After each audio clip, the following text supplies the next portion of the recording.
Hello, I am speaker number 6. I'm 18 years old, I am 173 centimeters tall, and I weigh about 60 kilograms. I have an IQ of 142, and my grade average all over high school was 2.8, which in words would be average. My most liked picture on Instagram has 73 likes, and on Facebook I have 161 friends and 66 pending requests. My last salary was 830 euros, even if that was a while back. Now, these are the numbers used most to describe my generation. The more numbers I tell you about me, the more it seems like you know me. Yet when I ask you who I am, you have no idea about who is talking to you right now.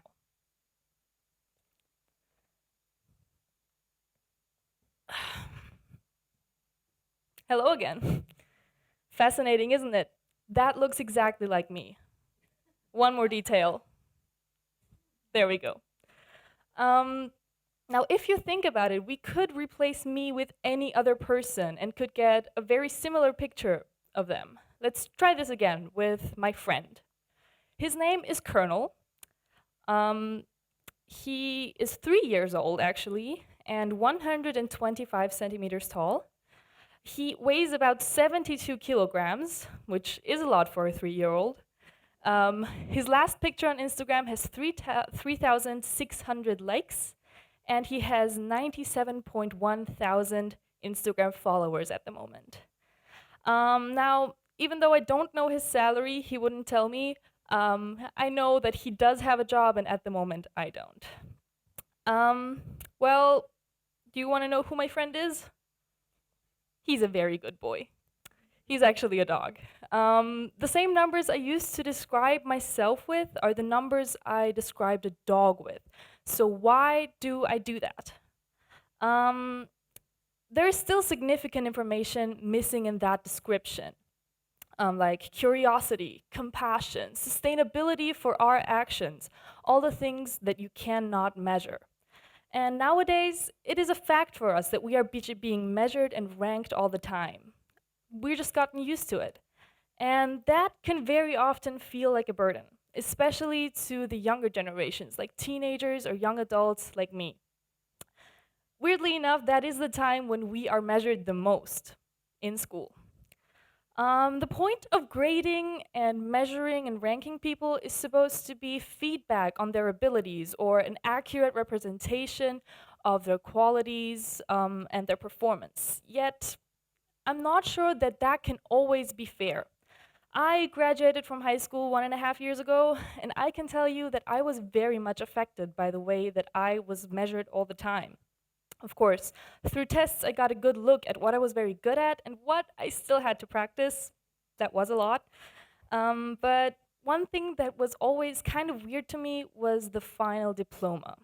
Those 6 grades decide over your whole future, and 3 of those grades are only 4 hours of testing each. So you have worked for those 3 grades for 12 years, and you have put a lot of effort into them. And then those 3 days decide over all of your career options and your whole future. I don't know what you think, but I personally don't see it as fair, because imagine having a migraine on that day. You will not get a chance to show people that you can do better. You will not get a chance to correct that mistake. And, well, I mean, I don't really think that is fair, because only the people who really fail, they get a chance to improve. If you fail in our final exams, you get the chance to take a verbal exam and still get a 3, which is average. But if you get a 4, which is sufficient, you will never get the chance to show people that you can do better. How does that make sense? Why do I have to fail to improve? Not only the final diploma kind of seems off to me, but also the fact that very often people ask for your grade average and not your grades. No one should be reduced down to an average of anything, right? let's take my friend Maya as an example. She got a bad grade in art, another bad grade in history, and another one of those bad grades in geography. But she aced physics, biology, and math. She's very good at those. But due to her bad grades in those first subjects, she might not get a chance to study medicine in German. How is that an accurate representation of her abilities? I mean, apparently the fact that she can't draw is more important than her knowing anatomy or being a very fast thinker. Just imagine, maybe she would have gone to med school and invented a cure for AIDS. But we will never know, will we? That is not the kind of feedback we deserve. For all that time of dedication, we would deserve a feedback that is way more detailed, something that showcases all the good things you have done and what you still might have to work on. So whoever gets to see it knows your exact skill set. Sadly, most people nowadays, most instructors, are not very good at giving detailed feedback. Let's take my first driver's instructor as an example. So whenever I did anything wrong in the car, we were on street, just imagine that, I'm behind the steering wheel, she would just step on the brake. She would just step on the brake until we were completely still standing. In the streets, people behind me would start beeping and whatever, and I would just ask her, what did I do wrong? You know what answer I got? You have to know that. Now drive. Imagine the safety of how many people she jeopardized by not telling me what I did wrong. Yo, I have my driver's license and I drive almost daily. So if something goes wrong, you know why. Since we're already talking about instructors in school, I am very happy to say that I got to spend my high school years as a peer mediator. That means that I got to take care of the younger kids at school and their problems with teacher, interpersonal problems, or at home.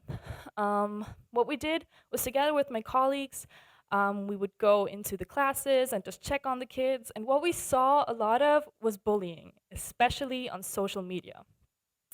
With those kids that are now 13 to 15, we would see a lot of chat groups where people would attack one person in the group together. Or people would leak very embarrassing, inappropriate photos of people on social media. That can do a lot of harm, even if people just hide behind a username. Now, thankfully, not everyone is treated that way nowadays by their peers. But what we do get to see every day on social media is all the likes, the comments, the followers, all those numbers surrounding us. I mean, I would love to say that it does not affect me, but I don't think I can. And neither can a lot of people who use social media. I use social media to keep in touch with the people that I don't get to see very frequently because they live somewhere else or they don't have time. But I also follow a lot of famous celebrities, either internet celebrities or stars, film stars. And I don't just see the moments in life that they share with their community, but I also see them being judged, measured, and ranked 24/7.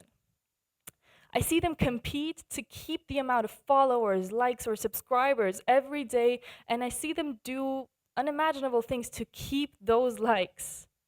Now imagine that from the point of view of let's say, a 13-year-old girl. You open Instagram and you see your favorite celebrity post a picture of her outfit and her makeup, and it looks beautiful. You like the picture, you see that she has 12 million more likes, and it's great. You see that every day. After a while, you might start to copy her lifestyle in a way. You might start to buy her promoted products. You could start dressing like her, which very often is not appropriate for 13-year-olds. And after a while, those insecurities all start to kick in. You get the feeling of not looking good enough. You get the feeling of not acting the right way. You get the feeling that people don't like you because of the way you just so naturally are. And those insecurities can very quickly turn into anxiety or depression. In fact, in the last 14 years, the depression rate in adolescents has gone up by 53%. And that, ladies and gentlemen, is a lot. We do this to each other. We have gotten used to the fact that we are being measured, and we judge and rank each other all the time. And every time we measure someone or ourselves in numbers, there's always the need to improve, because especially in social media, being judged in numbers feels more like being ranked. And you do a lot of things to get on top of that ranking and to stay there, and it influences people. Even if you don't compete in that competitive lifestyle, you still see all the numbers. You are still subconsciously influenced by them. You analyze the numbers and compare them to other people and especially yourself.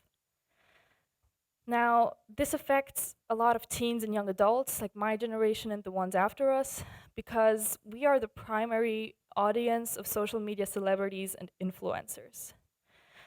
And giving us numbers like likes and followers and all of that makes us think that those are more important than the things you cannot accurately measure, like care, compassion, sustainability, creativity. And that, I'm not sure if that is right. There are so many things that should not be measured, like intelligence or looks or personality, and yet we still measure them on a daily basis. Now, I have to ask you this: do you want to be reduced down to numbers?